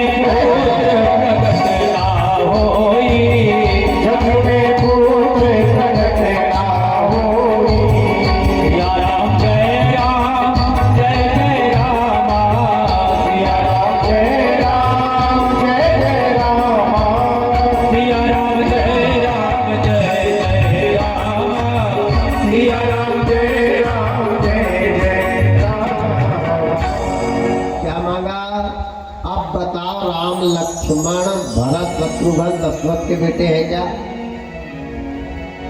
रावण ने वरदान मांगा कि दशरथ नृपति वीर्यते कोई, दशरथ के वीर से औलाद पुत्र प्रकट नहीं होना चाहिए, ये मेरे को वरदान दे। दशरथ में बांझ रहना चाहिए, दशरथ के यहाँ औलाद नहीं होना चाहिए। क्यों? कि दशरथ की 3 पीढ़ी वाले मेरे को मारते आ रहे, भगाते आ रहे, कूटते आ रहे, और इनके घर में अगर कोई आ गया तो वो भी सफाई अभियान चलाएगा, पक्का है। इसलिए मेरे को ये वरदान दो कि दशरथ नृपति वीर्य ते कोई जग में पुत्र प्रकट ना होई। ब्रह्मा जी ने कहा हे जब तुम्हारे को ये वरदान दिया कि दशरथ के वीर्य से कोई भी संतान पैदा नहीं होगी, ये किसने वरदान दिया है? ब्रह्मा जी ने। याद रखना, ब्रह्मा की बात कभी खाली नहीं जाती है, ठीक है। वरदान रावण ने पाया, रावण चला गया लंका में, लंका में जाकर के रहने लगा। अब समय व्यतीत होता गया, धीरे धीरे धीरे धीरे राजा दशरथ विवाह के योग्य हो गए। ध्यान से सुनना, रावण ने सीता को नहीं चुराया, रावण ने सीता को नहीं चुराया, रावण ने सीता की सासू कौशल्या को जरूर चुराया है। रावण ने कौशल्या का हरण किया है, लेकिन सीता का हरण रावण ने, अरे राम राम राम राम राम। पढ़ो तो रामायण, हमने तो रामायण पढ़ने में भी तर्ज जमाई है, बस मजा लिया है, पोहा खाया है, बीड़ी पी है, सुपारी खाई है और आगे चैन से सोए है। हमने क्या रामायण पढ़ी? जिनके घर रामायण होती है वहां बीड़ी का बिंडल और पोहा 5 किलो पहले आता है, क्योंकि खाने वाले आ जा रहे हैं, तब पारा बनाओ पोहा। ये रामायण है। अच्छा, बड़ी अजीबोगरीब रामायण होती है कलयुग में। हनुमान को कहते आए कि आसन लीजियो तेज पुंज बलवान, उनको लाके बैठाल दिया, खुद दरबार उठ के बाहर जा रहा हूं, फिर आ रहा। वो नौकर है हमारे दादा का। रामायण में कभी जाना मत, ध्यान से सुनना, कहीं रामायण में कभी जाना मत। और जब तक आरती नहीं हो तब तक आसन से भी मत हिलना। तो रामायण नहीं, काहे कि रामायण पे हो ही रही है, चालू है। अरे पूरी सजा मिलेगी, कब तक तू मजा करेगा? पूरी सजा मिलेगी, कब तक तू मजा करेगा? पूरी सजा मिलेगी, कब तक तू मजा करेगा? पूरी सजा मिलेगी, कब तक तू मजा करेगा? जैसा किया यहाँ पर, जैसा किया यहाँ पर, जैसा किया यहाँ पर, वैसा ही तू भरेगा। पूरी पूरी पूरी सजा मिलेगी, तब तक तू मजा करेगा। पूरी सजा मिलेगी, तब तक तू मजा करेगा।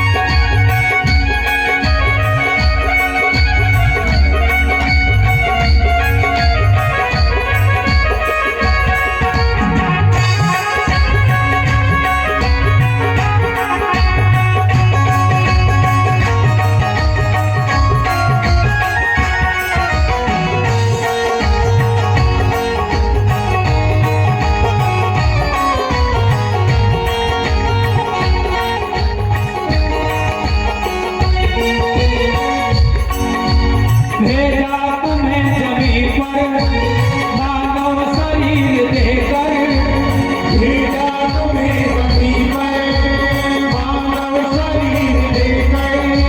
रंगा गवा रहे हो गांजा शराब पीकर, रंगा गवा रहे हो गांजा शराब पीकर। रोगी बदन बना के, रोगी बदन बना के, बिन मौत तू मरेगा। पूरी पूरी पूरी सजा मिलेगी, तब तक तू मजा करेगा। पूरी सजा मिलेगी, तब तक तू मजा करेगा।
कब तक तू मजा करेगा।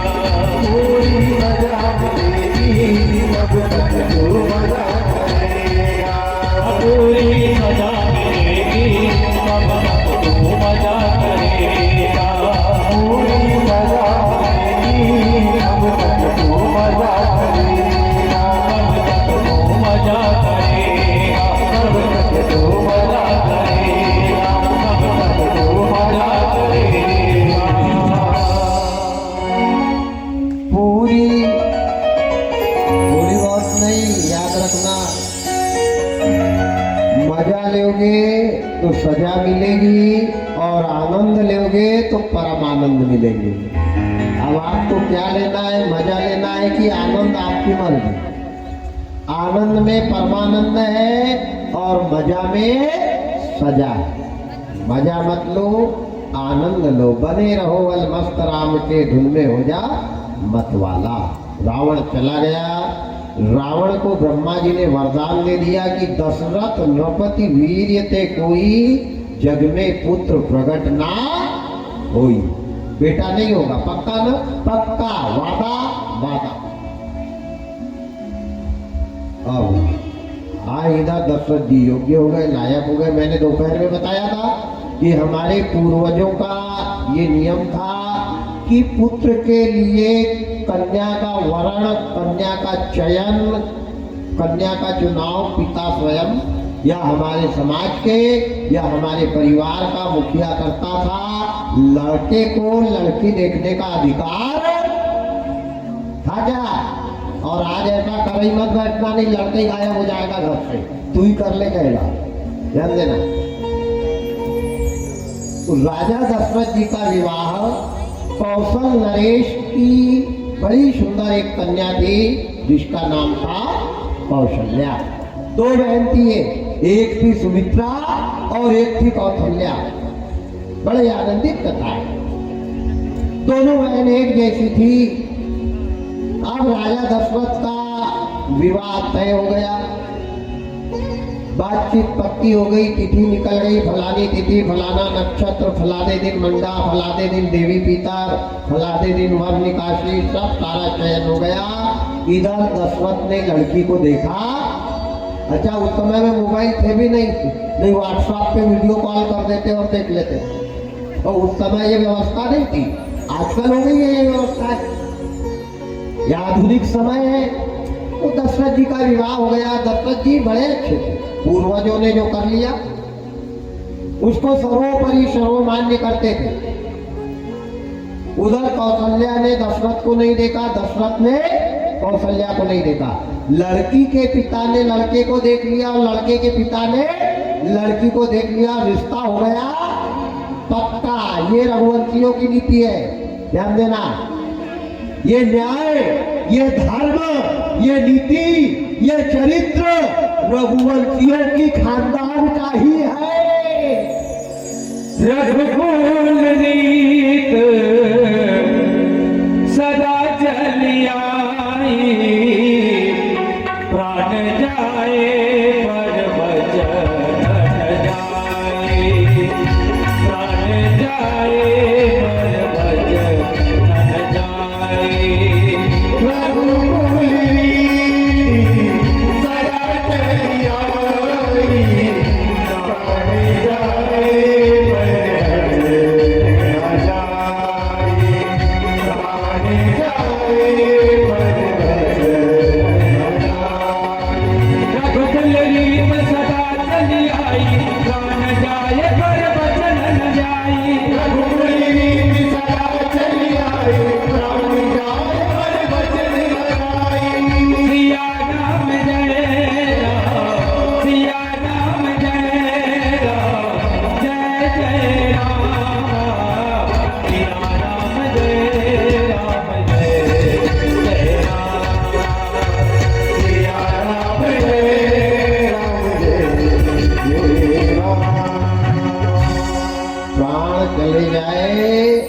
लेकिन पिताजी की जवान को बट्टा ना लगने पाए। ये बेटी का भाव था, ये बेटा का भाव था। हमारे पूर्वजों ने जो कर लिया वो पक्का। सुंदर दूल्हा बनाया दशरथ जी को। इधर कौशल राजा ने बड़ा सुंदर दुल्हन बनाया। अच्छा एक बात और ध्यान से सुनना, विषय आया तो बता दूंगा, हालांकि वहां तक पहुंचेंगे नहीं। सीता जी ने किसका पूजन किया था? बहुत कठिन विषय है। सीता जी ने विवाह के समय किसका पूजन किया? गौरी। अच्छा उस समय गौरी थी क्या? सीता जी के विवाह में गौरी थी क्या? भाई राम जी की शादी हुई, बाद में शादी के बाद वनवास हुआ ना कि पहले वनवास हुआ? शादी के बाद वनवास हुआ। जब राम लक्ष्मण सीता जी को ढूंढते हुए जंगल में जा रहे थे, तब जंगल में कौन दो लोग बैठे थे? शिव और सती। सती थी ना, शिव और सती बैठे थे। तो शंकर जी ने राम को प्रणाम कर लिया, तो मोह किसको हो गया? सती को। ये पत्नी के विरह में तड़प रहा है और तुम इसकी परीक्षा, इसको प्रणाम कर रहे हो। मैं तो परीक्षा लूंगी जाके। इनने कहा नहीं देवी, अपने प्रभु है, अपने इष्ट है, मेरे राम है, इनकी परीक्षा मत लो। तो जब तक वनवास हुआ तब तक ये सती थी, और सती ने दक्ष के यज्ञ में देह त्यागा है, तब बनी है ना गौरी। सही बोलना भाई, सती मरी है, मरने के बाद गौरी बनी है, रमा बनी है, उमा बनी है, पार्वती बनी है कि नहीं? फिर ये सीता ने कौन सी गौरी का पूजन कर लिया विवाह में? पहली चीज। दूसरी चीज, भगवान राम को वनवास हुआ तो भगवान तो नंगे पैर गए थे ना वनवास? बोलो गए थे कि नहीं? मैंने दोपहर में भी बताया कि भगवान के पैर में कांटा गड़ गया था। केवट ने भी पैर पखारे हैं, केवट ने भी कांटा निकाले भगवान के कि प्रभु नंगे पैर जा रहे हो। और रामायण में लिखा है कि पग पैगनी, पग पैगनी ने पैर की जूते चप्पल तक पैर में नहीं है। और राम कहाँ जा रहे हैं? वनवास। फिर भरत जी ने कहा कि खड़ाऊ लेकर के आ गए।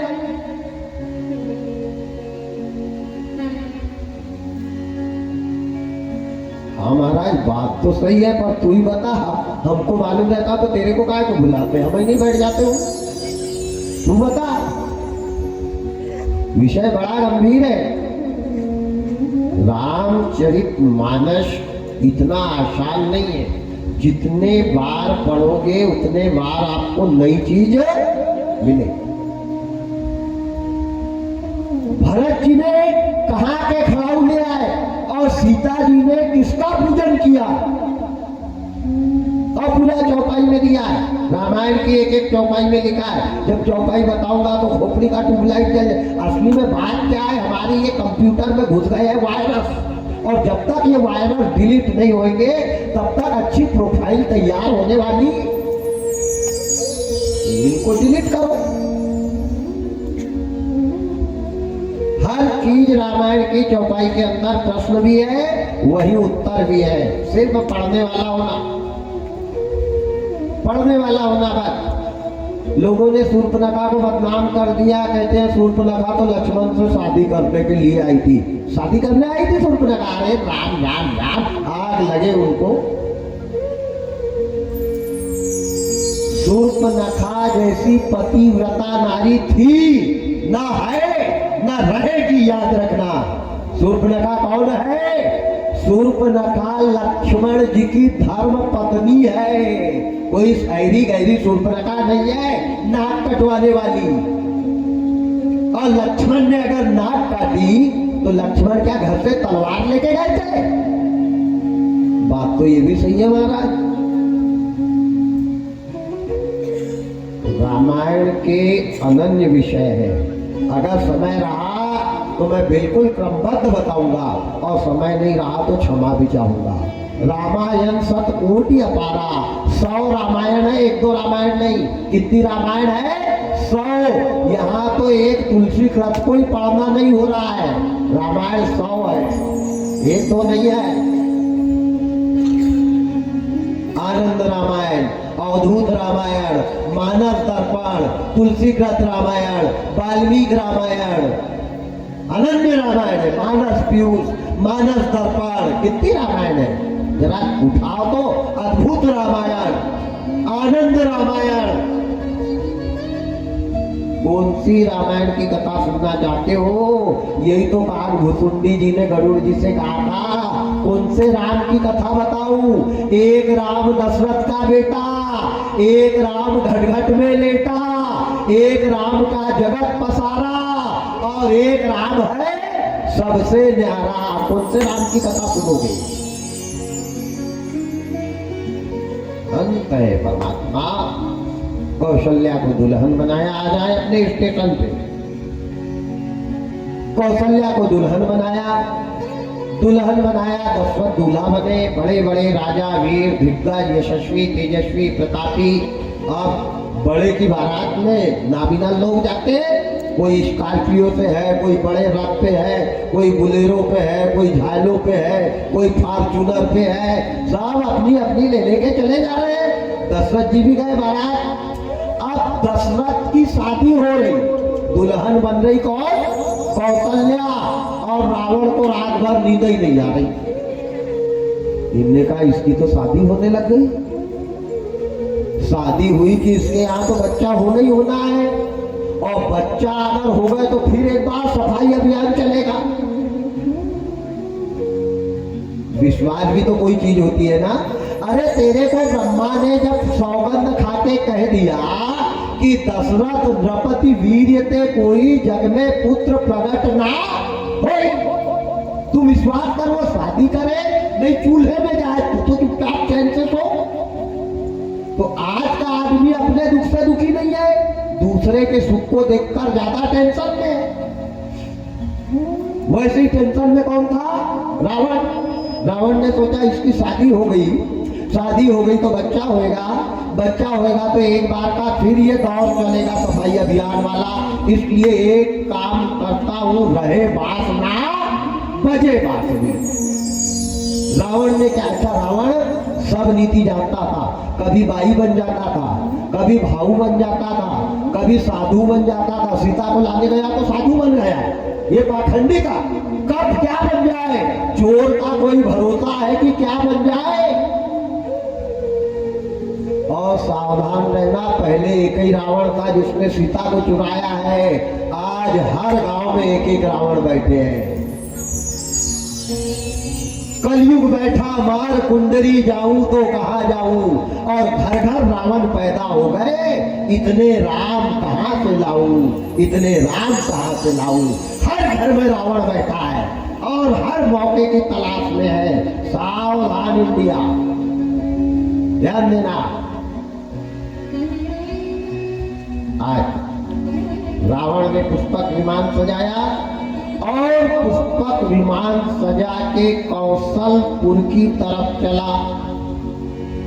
जैसे कौशलपुर की तरफ चला, राजा दशरथ की बारात जनवासा में आ गई है। जनवासा दिया जाता है जहाँ पे नाई रहता है, मोची रहता है, जूते को पॉलिश करने वाला, प्रेस करने वाला रहता है, मालिश करने वाला रहता है कि बारातियों को जो करवाना, कोई पॉलिश करवा रहा है, कोई कपड़े पे प्रेस करवा रहा है, कोई शेविंग करवा रहा है, कोई मेकअप कर रहा है, सब तैयारी में लगे हैं। और उधर से कौशल राजा ने बारात के लिए बड़ी सुंदर बाजा की व्यवस्था करी है कि जाओ अब दूल्हा को जनवासा से मंडप में लेकर आओ।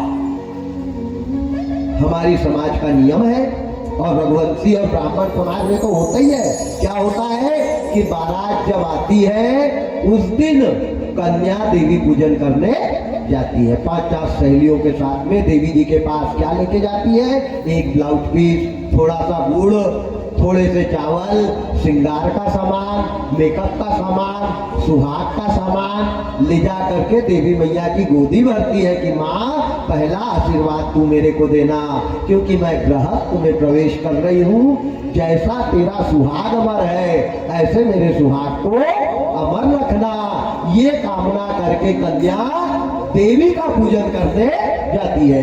आज भी माताएं बेटियों को लेकर के देवी जी के पास जाती है बाजा गाजा के साथ, होता है ना ये रस्म। अब रावण समझ गया कि कौशल्या देवी पूजन करने मंदिर में आएगी, और पुष्पक विमान को कहाँ उतारा? देवी जी के मंदिर के पास। और खुद बन गया बाई, माया को बुलाया और माया से रावण बन गया बाई और 2-4 कन्या माया की और बना ली और बड़ी सुंदर साड़ी पहन के कमर पट्टा, चूड़ी, नथनी, कुंडल, हार और घूंघट डाल लिया और चला आ रहा है उधर से नारी का रूप लेकर के 4-5 सहेली को लेकर। इधर कौशल्या को लेके कौशल्या की 4 सहेलियां जा रही है कहाँ? देवी पूजन करवाने। बाकी सारे लोग लगे हैं काय के लिए? बारात झेलने की। मंडप में बारात द्वारे के 4 पे आ रही है, कोई कलश लेकर के खड़ी है, इधर कन्या गौरी पूजन करने जा रही, देवी पूजन करने जा रही है। अब कन्या जब जाने लगी तो उधर से रावण आया। रावण ने जैसे देखा कि यही है कौशल्या, रावण समझ गया। तो रावण ने जो कौशल्या के साथ में बाई हुन जा रही थी उनसे कहा, भाई एक काम है, हम तैयारी करके आ गए हैं, अब हमको मेकअप वेकअप करने की जरूरत नहीं है और बारात अब लगने वाली है, तुम अब कब पूजा करवा के आओगी, कब मेकअप करोगी, वैसे ही टाइम खराब हो जाएगा। तो एक काम करो, तुम वापस हो जाओ, हम पूजा करवा के लाते हैं। उन भाइयों ने सोचा इससे अच्छा और क्या होगा, अपने को टाइम लगेगा, चलो फट से गजरा वजरा मेकअप वेकअप करके कपड़े वपड़े अलंकार आभूषण पहनते। तो वो ओरिजिनल वाली कौशल्या की सहेलियां लौट गई और नकली वाली सहेलियां लेकर चले। अब चलने लगे। कौशल्या समझ नहीं पाई क्योंकि बड़ी सुंदर नारी का रूप लिया था रावण ने, माया की 4 नारी थी। कौशल्या गई, मंदिर तक ले गया, मंदिर में अंदर गई। जैसे अंदर गई और कौशल्या देवी जी की आरती करने लग गई। जैसे आरती करके पहली बार आरती को घुमाना चालू किया, अपने आप आरती में का दीपक जमीन पर गिर गया। यह समझ है, आरती करते करते दिया नीचे गिरा कि समझ जाओ कोई ना कोई संकट आने वाला है। अचानक दिया नीचे गिरा, बाती पलट गई, तेल बगर गया, कौशल्या घबरा गई और जो कौशल्या ने पीछे लौट के देखा तो दशानन तलवार लेकर दरवाजे पर खड़ा है। कौशल्या चिल्लाने लगी, बचाओ बचाओ बचाओ। रावण दौड़ा और दौड़ करके कौशल्या को उठाया और उठाकर पुष्पक विमान पे बैठाला और फटक सीताराम भाग गया, लेकिन चला गया। कौशल्या का हरण कर लिया। अब कौशल्या चिल्लाते जा रही, कपड़े फेंक रही, चूड़ी फेंक रही, जेवर फेंक रही, बचाओ बचाओ बचाओ बचाओ। लेकिन बनी के मददगार है सैकड़ों, किंतु बिगड़ी का दुनिया में साथी नहीं। बिगड़ी बात न बन सके लाख करे किन कोई, और रहीमन बिगड़े दूध तो मथे न माखन होए। फटे वाले दूध से मक्खन नहीं निकलता। लेकर के चला। अब ये तो जाने लगा लंका के तरफ। अब इधर लौटे अपन। 1 घंटा हो गए, 2 घंटा हो गए। बाजा गाजा वाले घोड़े पे बैठा के दशरथ जी को द्वारे के 4 पे ले गए। द्वारे के 4 होते हैं। द्वारे के 4 यानी मंडप के पास 2 कन्याएं कलश लेके खड़ी रहती है। वहां समधी मिला भेंट होती है। वहीं पर दूल्हा से गणेश पूजन करवाया जाता है। गजाननम भूतगणाधिसेवितम कपित्थ जम्बू फलचारु भक्षणम उमा सुतम शोक विनाशकारकम नमामि विघ्नेश्वर पाद पंकजम। गौरी का ध्यान किया जाता है। सर्व मंगल मांगल्ये शिवे सर्वार्थ साधिके शरण्ये त्र्यंबके गौरी नारायणी नमोस्तुते। जनेऊ पहनाया जाता है वहां। याद रखना, ये विवाह के संस्कार है। कौशल्या आई कि नहीं? अब कौशल्या रहे तो आए। घर भर में हो हल्ला हो गया, कौशल्या कहाँ गई, कौशल्या कहाँ गई, बुलाओ जल्दी बुलाओ जल्दी। कोई गए, वो तो गौरी पूजन करने गई। पूरे परिवार वाले मंदिर के पास गए। जो देखा तो आरती की थाली औंधी पड़ी, कुछ जेवर फैले हुए पड़े। लोगों से पूछा तो कुछ लोगों ने बताया कि कोई पापी इधर उत्तर दिशा की तरफ लेकर के दक्षिण दिशा घूमता हुआ निकल गया है। जैसे कौशल राजा को पता चला कि कौशल्या का हरण हो गया, अब आप बताओ किसी के दरवाजे पे बारात आ जाए और लड़की 9-2-11 हो जाए तो वो लड़की के पिताजी पे क्या बीतेगी, क्या सोचेगा। जैसे कौशल राजा को पता चला, हृदय कंप। ध्यान देना, ये अटैक की बीमारी कब से चालू हुई है? कौशल्या के विवाह में कौशल राजा को पहला अटैक आया। अटैक दशरथ को भी आए हैं। दशरथ को तो 3 बार अटैक आए, 2 अटैक में तो संभल गए, लेकिन तीसरे अटैक ने दशरथ को ले गया। इसको रामायण की भाषा में हृदय रोग कहते हैं, आजकल अटैक कहने लग गए हैं। हृदय कंप। अरे सुनी राजा अप्रिय वाणी, सुनी राजा अप्रिय वाणी, हृदय कंप मुख होती कोमलानी, हृदय कंप मुख होती कोमलानी,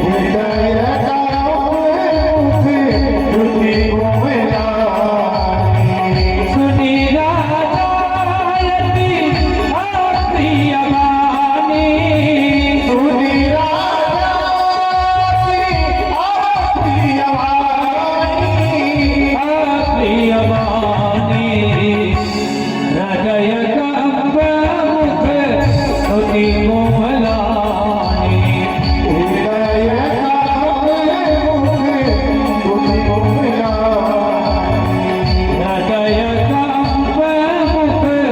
सुनी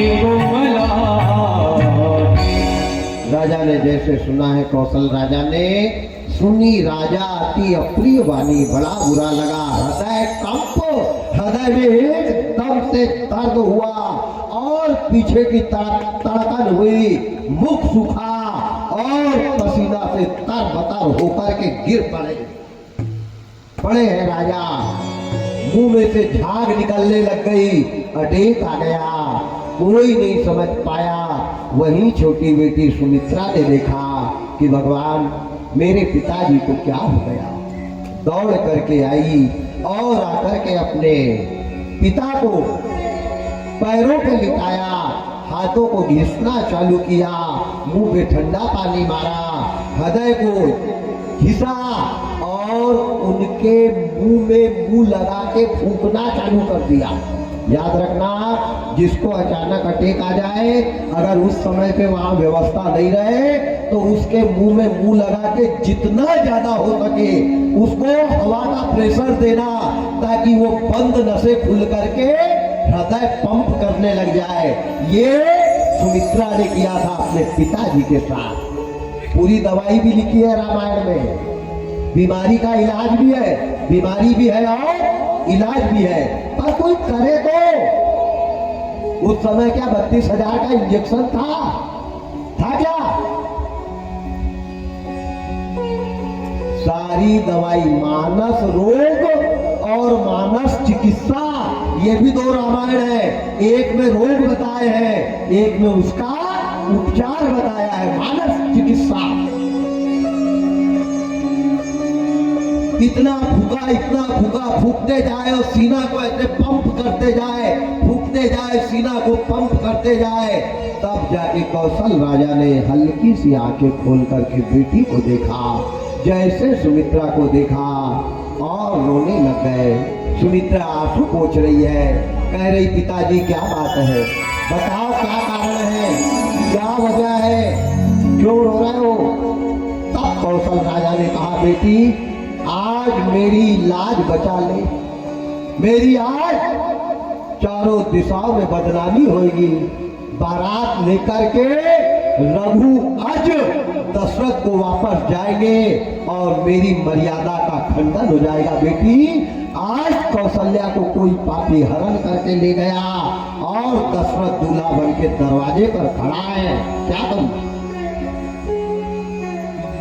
बेटी रोने लग गई। सुमित्रा ने कहा, पिताजी आप चिंता मत करो, दशरथ ने कौशल्या को देखा नहीं है। देखा किसने है? ससुर जी ने।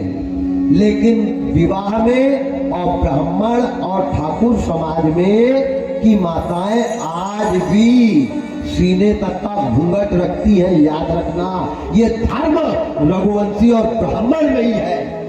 और पूर्वी निमाड़ में जाकर के देख लेना, 80 साल की माता भी इतना घूंघट के सिवा नहीं मिलेगी आपको। पूर्वी निमाड़, खरगोन, खंडवा, बुरहानपुर, इधर जाकर के देख लेना, पंधाना, खिड़किया, ये आज भी नियम है। ये कौन कह रही है? सुमित्रा। आप चिंता मत करो, मैं घूंघट में रहूंगी।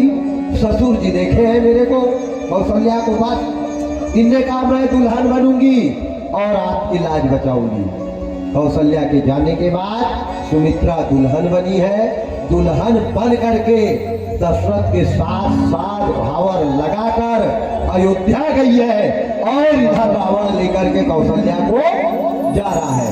जैसे बीच समुद्र में पुष्पक विमान गया, बड़े जोरों से आकाश गरजने लगा, बिजली कड़कने लगी।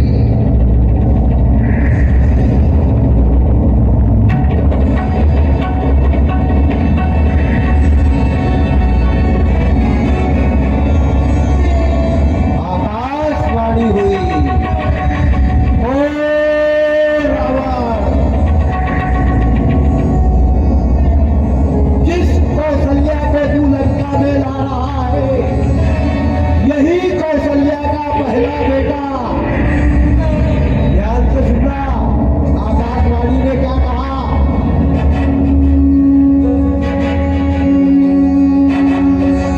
जिस कौशल्या को तू ला रहा है, किसी कौशल्या का पहला बेटा तेरी मौत का कारण बनेगा, कारण बनेगा।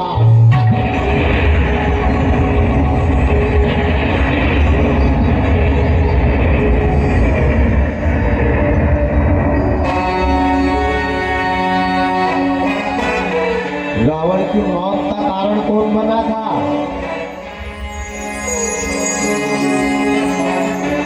विषय बड़ा गंभीर है।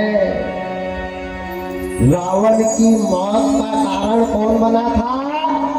विभीषण। विभीषण किसका बेटा है? ये आकाशवाणी ने कहा है, अभी ध्यान देना। अब आगे बताऊंगा मैं, रावण विभीषण किसका बेटा है। रावण ने पुष्पक विमान को समुद्र में ही रोक लिया। इनने कहा कौशल्या का पहला बेटा मेरी मौत का कारण बनेगा। एक काम करो ना, इसको रहने ही मत दो, इसको लंका भी मत ले जाओ, अयोध्या भी मत भिजवाओ, सीधे समुद्र में उतारा पुष्पक विमान को। तो समुद्र में नीचे कितने तल है? तल, वितल, सुतल, तल, तलातल, पाताल और रसातल, 7 लोक नीचे है। तो 7वें लोक में कौन है? देवल यामक नाम के महात्मा तपस्या कर रहे हैं। वहां रावण कौशल्या को लेकर के गया और एक लकड़ी की संदूक में कौशल्या को कैद कर दिया, ताला लगा दिया और संदूक को ले जा करके उस महात्मा की कुटिया में रख दिया।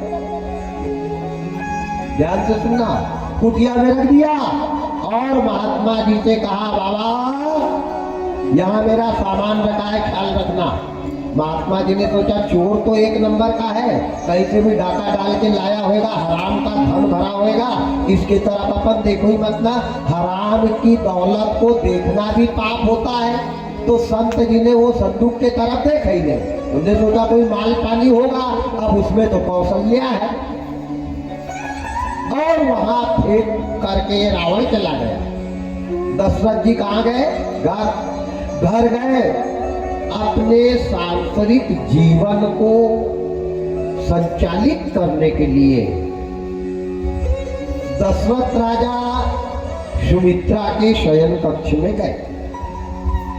जैसे शयन कक्ष में गए, सुमित्रा पलंग पे से अलग हुई और कहा खबरदार राजा, अगर मेरी सेज को हाथ भी लगाया तो छत्री का धर्म खराब हो जाएगा। इन्होंने कहा बाप रे, मैं तेरे को 7 भावर लगा के लेके आया हूँ, पत्नी बनाकर लेकर आया हूँ, मेरा धर्म क्यों खराब होगा?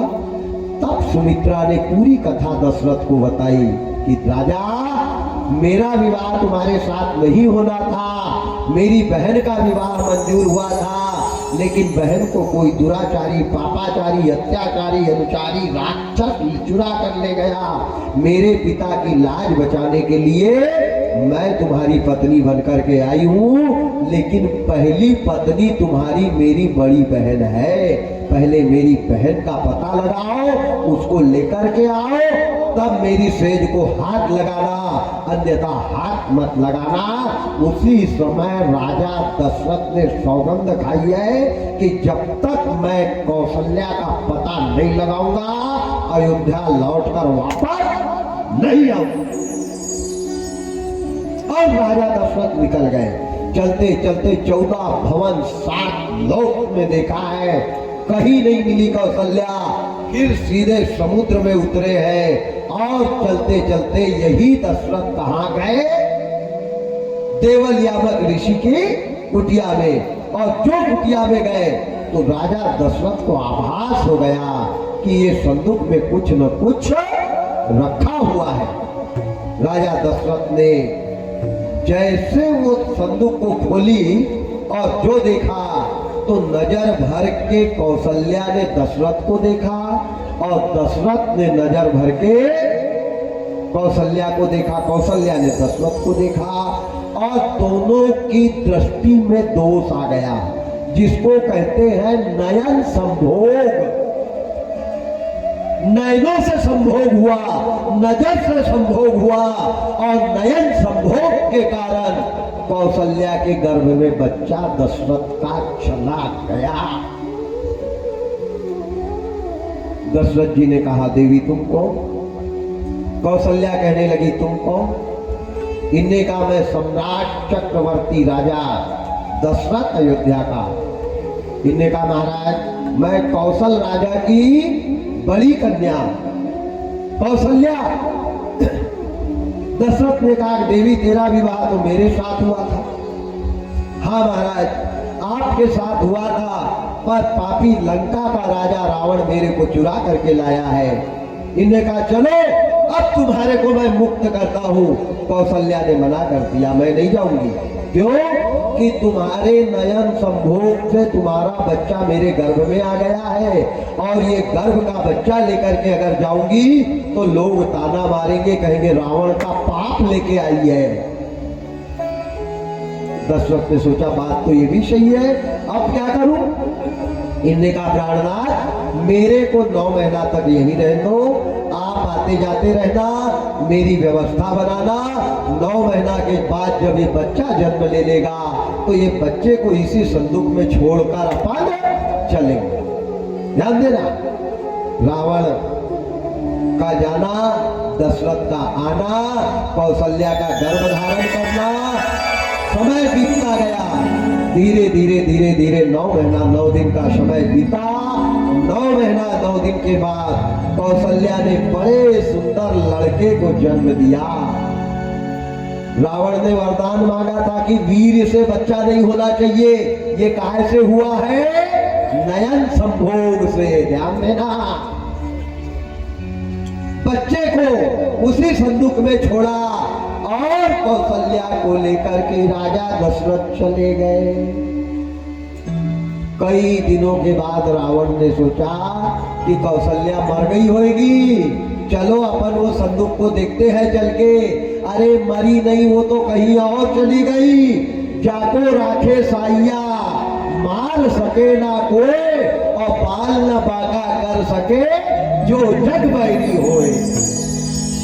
रावण का आना, रावण ने संदूक खोल के जो देखा तो उसमें छोटा सा बच्चा रो रहा है, मैं यहाँ तू कहाँ, मैं यहाँ तू कहाँ, मैं यहाँ तू कहाँ। रावण ने जैसे देखा, बाप रे बाप, इसको तो बाई के रूप में कैद करके गया था, ये बच्चा बन गई, जरूर कोई ये मायावी है, ये लंका का नाश करेगी। रावण ने संदूक में लगाया ताला और ताला लगा के वो संदूक को फेंक दी समुद्र में। अब वो संदूक बहते बहते बहते रावण चला गया। रावण ने सोचा संदूक समुद्र में फेंकी, ये डूब जाएगा, मर जाएगा, लेकिन मारने वाला कोई बचाने वाला कोई, खिलाने वाला कोई, लेने वाला कोई, देने वाला कोई, संदूक कहते हुए चली। अब चलते चलते ये संदूक कहाँ गई? लंका के छोर पे, समुद्र के किनारे। वहां पे कुछ मछुआरे मछली पकड़ रहे थे, जाल फेंका और जाल में जैसे संदूक निकली है तो मछुआरों ने सोचा आज माल खजाना मिला, कोई पेटी बह करके आई है। जो संदूक को बाहर निकाली तो उसमें एक बच्चा रो रहा था। मछुआरों ने वो बच्चे को उठाया, गोदी से लगाया। पहले समय में हमारे देश में नियम था कि कोई सामान मिले या दौलत मिले या संपत्ति मिले तो वो ले जा करके माल गुजार को देना पड़ता था। ये बच्चा मिला। अब लंका का माल गुजार कौन है? रावण का पिता विसर्वा मुनि। इस बच्चे को उठाया, उठा करके ले जाकर विश्रवा मुनि को दे दिया। देखो कहाँ का बच्चा, कहाँ आया और कहाँ गया। यही बच्चे का लालन पालन विसर्वा मुनि ने किया है। बड़ा होकर के इसी बच्चे का नाम विसर्वा मुनि ने भक्तराज विभीषण रखा है। बोल भक्त और भगवान की जय हो। तब तो लंका में इसने राम का नाम गाया है और रावण को मरवाया है। यहाँ तक की कथा मैंने आपको बताई। आप बैटरी पूरी जो हो गई डिस्चार्ज, कल करेंगे चार्ज और कल 1 बजे फिर मिलेंगे। तब तक के लिए सबको जय सीता।